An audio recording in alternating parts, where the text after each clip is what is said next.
So Hegel has just finished telling us that the ordinary mind doesn't know how to unite what appear to be contradictory positions. The ordinary mind isn't aware um, of the philosophical process of what system means for the philosopher who attempts to think it. And he goes on to say, the demand for um, such explanations of like how opposed philosophical systems don't actually contradict one another at the level of the idea which they are trying to work out. The demand for such an explanation, as also the attempt to satisfy such a demand, very easily pass for the essential business philosophy has to undertake. Where could the inmost truth of a philosophical work be found better expressed than in its purposes and results?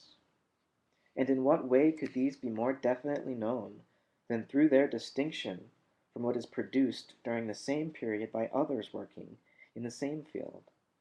If, however, such procedure is to pass for more than the beginning of knowledge, if it is to pass for actually knowing what a philosophical system is, then we must, in point of fact, look on it as a device for avoiding the real business at issue, and attempt to combine the appearance of being in earnest and taking trouble about the subject with an actual neglect of the subject altogether. For the real subject matter is not exhausted in its purpose, but in working the matter out, nor is the mere result attained the concrete whole itself, but the result along with the process of arriving at it. The purpose by itself is a lifeless universal, just as the general drift is a bare activity in a certain direction, which is still without its concrete realization, and the naked result is the corpse of the system which has left its guiding tendency behind it. Similarly, the distinctive difference of anything is rather the boundary, the limit, of the subject. It is found at that point where the matter stops, or it is what the matter is not. To trouble oneself in this fashion with the purpose and results, or again with the differences, the positions taken up and judgments passed by one thinker and another, is therefore an easier task than perhaps it seems. For instead of laying hold of the matter itself, a procedure of that kind is all the while away from the subject altogether. Instead of dwelling within it, and becoming absorbed by it, knowledge of that sort is always grasping at something else. Such knowledge, instead of keeping to the subject matter and giving itself up to it, never gets away from itself. The easiest thing of all is to pass judgments on what has a solid, substantial content. It is more difficult to grasp it, and most of all difficult to do both together and produce the systematic exposition of it.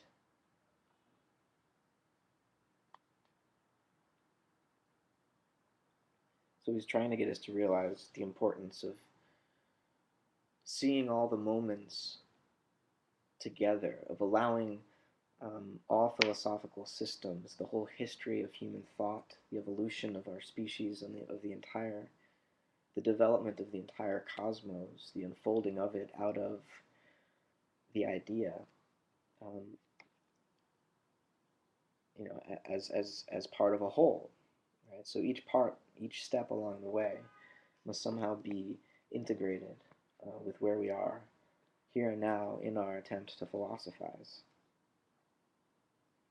He wants us to see the affirmative and the negative, the thesis and the antithesis, as part of, or at least essential parts of, a process, right? He's saying that this is difficult to grasp. Hegel goes on, the beginning of culture and of the struggle to get out of the unbroken immediacy of naive psychical life has always to be made by acquiring knowledge of universal principles and points of view, by striving in the first instance to work up simply to the thought of the subject matter in general, not forgetting at the same time to give reasons for supporting it or refuting it, to apprehend the concrete riches and fullness contained in its various determinate qualities, and to know how to furnish a coherent, orderly account of it, and a responsible judgment upon it. This beginning of mental cultivation will, however, very soon make way for the earnestness of actual life in all its fullness, which leads to a living experience of the subject matter itself. And when, in addition, conceptual thought strenuously penetrates to the very depths of its meaning, such knowledge and style of judgment will be relegated to their due place in everyday thought and conversation.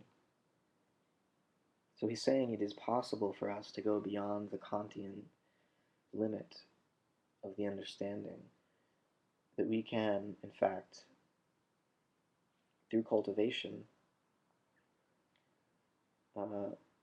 reach the truth, that we can participate in the reality of the universe, the ongoing spiritual evolution of the universe. Hegel goes on. The systematic development of truth in scientific form can alone be the true shape in which truth exists, to help to bring philosophy nearer to the form of science, that goal where it can lay aside the name of love of knowledge and be actual knowledge, or the love of wisdom and be actual wisdom. That is what I have set before me. So when he says he wants to bring philosophy to the form of science, he's not talking about natural science. I mean, he's talking about um,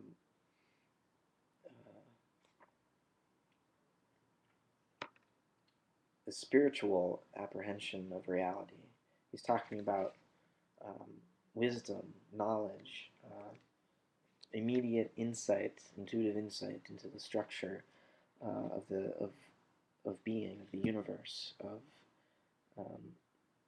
the system of which one is a part.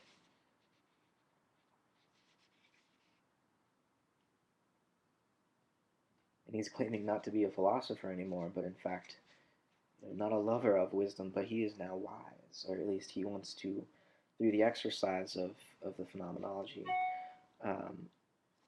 become wise. He goes on. The inner necessity that knowledge should be science lies in its very nature, and the adequate and sufficient reason for this is simply and solely the systematic exposition of philosophy itself. The external necessity, however, so far as this is apprehended in a universal way, and apart from the accident of the personal element and the particular occasioning influences affecting the individual, is the same as the internal necessity. It lies in the form and shape in which the process of time presents the existence of its moments. To show that the time has come to raise philosophy to the level of scientific system would, therefore, be the only true justification of the attempts which aim at proving that philosophy must assume this character, because the temporal process would thus bring out and lay bare the necessity of it, nay more, would at the same time be carrying out that very aim itself. So time now is explicitly, mentioned here as having a certain character, a certain progressive character, right? That philosophy assumes as much.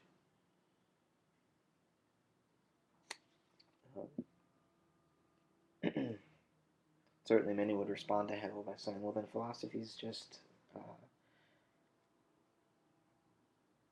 ultimately a sentimental pursuit that will inevitably fail to arrive at truth, and someone like Nietzsche is usually read as having told Hegel that, he had the whole world upside down.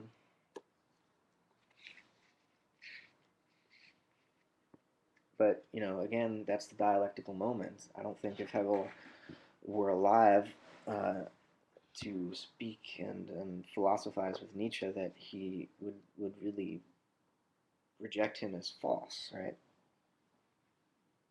He would acknowledge the continual playing out um, of spirit's process of historical evolution. That Nietzsche took what Hegel did, the events in the world of thought that Hegel brought about, and carries them to their next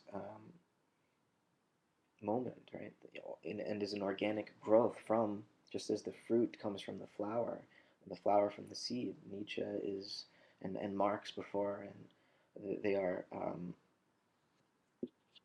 sort of growths out of the bed of the soil that Hegel's thought made possible. So they're really just neo-Hegelian. Um, if what Hegel is saying in the Phenomenology is taken seriously, you can't contradict what he's saying. You can only carry it forward to its next moment of historical development.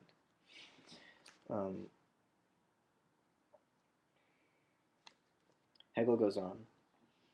When we state the true form of truth to be its scientific character, or, what is the same thing, when it is maintained that truth finds the medium of its existence in notions or conceptions alone, I know that this seems to contradict an idea with all its consequences, which makes great pretensions and has gained widespread acceptance and conviction at the present time. A word of explanation concerning this contradiction seems, therefore, not out of place, even though at this stage it can amount to no more than a dogmatic assurance exactly like the view we are opposing.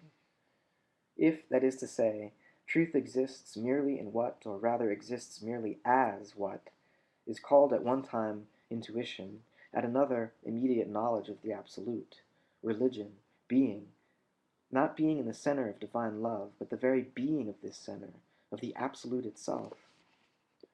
From that point of view, it is rather the opposite of the notional or conceptual form which would be required for systematic philosophical exposition. The absolute would not be grasped in conceptual form, but felt, intuited. It is not its conception, but the feeling of it and intuition of it that are to have the say and find expression. If we consider the appearance of a claim like this, in its more general setting, and look at it from the level which the self-conscious mind at present occupies, we shall find that self-consciousness has got beyond the substantial fullness of life, which it used to carry on in the element of thought, beyond this naive immediacy of belief, beyond the satisfaction and security arising from the sense of certainty which conscious life possessed regarding its reconciliation with ultimate reality wherever present, whether inner or outer. Self-conscious mind has not merely passed beyond that to the opposite extreme of insubstantial reflection of self into self, but beyond this too. It has not merely lost its essential and concrete life, it is also conscious of this loss and of the transitory finitude characteristic of its content. Turning away from the husks it has to feed on, and confessing that it lies in wickedness and sin, it reviles itself for so doing, and now desires from philosophy not so much to bring it to a knowledge of what it is, as to obtain once again through philosophy the restoration of that comfortably solid and substantial mode of existence that it has lost.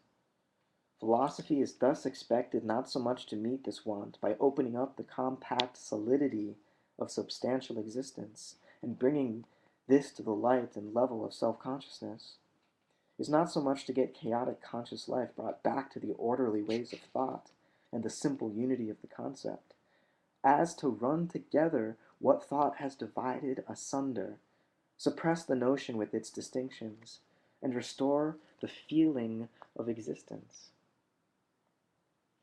What it wants from philosophy is not so much insight as edification. The beautiful, the holy, the eternal, religion, love, these are the bait required to awaken the desire to bite. Not the notion, but ecstasy. Not the march of cold necessity in the subject matter, but ferment and enthusiasm.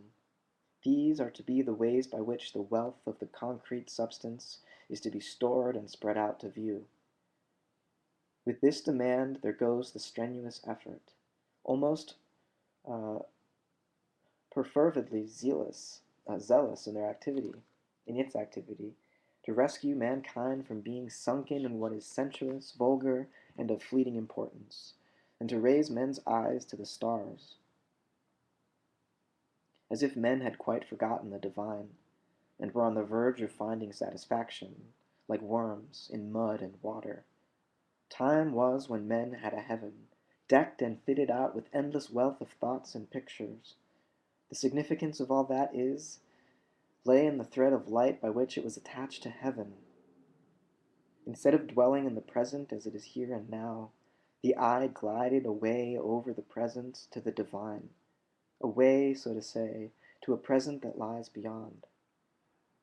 The mind's gaze had to be directed under compulsion to what is earthly, and kept fixed there, and it has needed a long time to induce that clearness, which only celestial realities had, into the crassness and confusion shrouding the sense of things earthly, and to make attention to the immediate present as such, which was called experience, of interest and of value.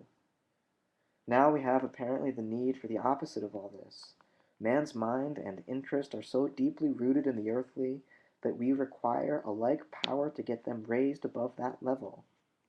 His spirit shows such poverty of nature that it seems to long for the mere pitiful feeling of the divine in the abstract, and to get refreshment from that, like a wanderer in the desert craving for the merest mouthful of water. But the little which can thus satisfy the needs of the human spirit, we can measure by the little. We can measure the needs of the human spirit by the little which we can thus satisfy the needs of the human spirit, we can measure the extent of its loss.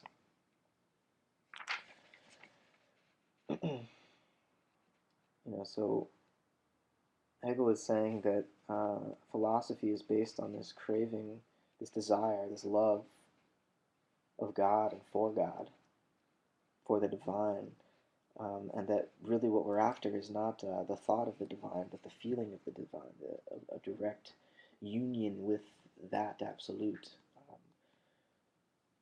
rather than the mere reflection upon it, or a word meant to stand in for it. But then Hegel goes on to say that in our contemporary, well, for him, this is, in the midst of the Enlightenment, the French Revolution, the sense that everything is coming unmoored, the natural order is coming unmoored, and the rational order is awakening to itself. Man is breaking free of his feudalistic chains to enter, a realm of reasoned, free, individual political discourse. And at this moment, religion has become very abstract for people. It no longer has anything to do with nature necessarily, or with the experience of the body in relationship to others. Law becomes very didactic and loses its ethical, um, you know, moistness, its ethical sweatiness, and it loses the sense of being among bodies and having to navigate the complexities of interpersonal existence. Law is very distant from the real world, in other words. And so was religion becoming in Hegel's time. No one really believed it anymore. In fact, they kind of, since the Enlightenment, since the scientific revolution and the publicization of the scientific revolution, public opinion is that we can be religious in our private lives, in our irrational, subjective, personal, emotional lives, but when it comes to the truth, right, the scientific fact of the matter about the nature of the physical world, we have to be callous and hard-nosed and skeptical, right? We have to take on an attitude of disbelief in the intelligence and the purpose and the life of the other, of that which we are in relation to. Um, and, you know, Hegel is basically describing his own evolution of consciousness, trying to arrive at his own moment in history to let it be known as he writes this initiatory text. Um, he's trying to discover and display the discovery before his reader, a new form of consciousness, a new shape of um, of one's worldview. And we're trying to follow him in this process of self and world discovery here. So, let's continue. Um,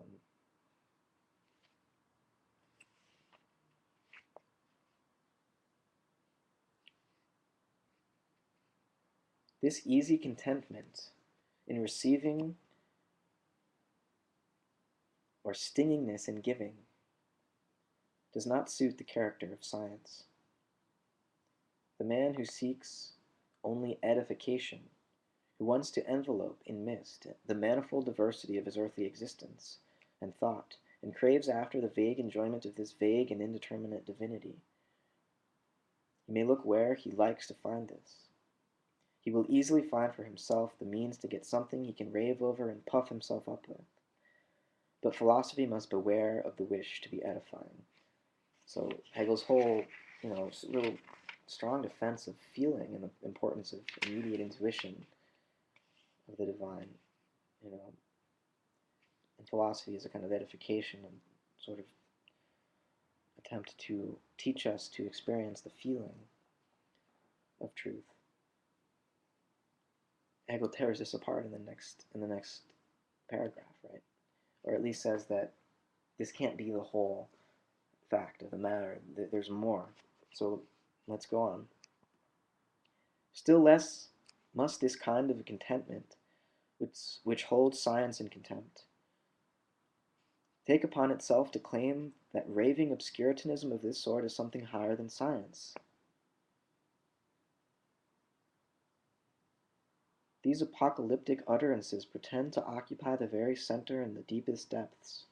They look askance at all definiteness and preciseness of meaning, and they deliberately hold back from conceptual thinking and the constraining necessities of thought, as being the sort of reflection which, they say, can only feel at home in the sphere of finitude. But just as there is a breadth which is empty, breadth, like width, which is emptiness, there is a depth which is empty too. As we may have an extension of substance, as we may have an extension of substance which overflows into finite multiplicity without the power of keeping the manifold together, in the same way we may have an insubstantial intensity which, keeping itself in as mere force without actual expression, is no better than superficiality. So he's saying there's both breadth, like 3 dimensions of length, width, and height, and then there's this depth also, which I think you could characterize as time very loosely, and the processual nature of reality, the evolutionary nature um, of reality. And he's saying that um, if we don't look at the way that substances overflow themselves, that they are really processes in time, then we only deal with the surface. We only deal with um, 3 dimensions instead of, higher dimensions, fourth dimensional time, and I think there are even higher dimensions that we can grasp conceptually that we can't necessarily imagine or perceive or sense.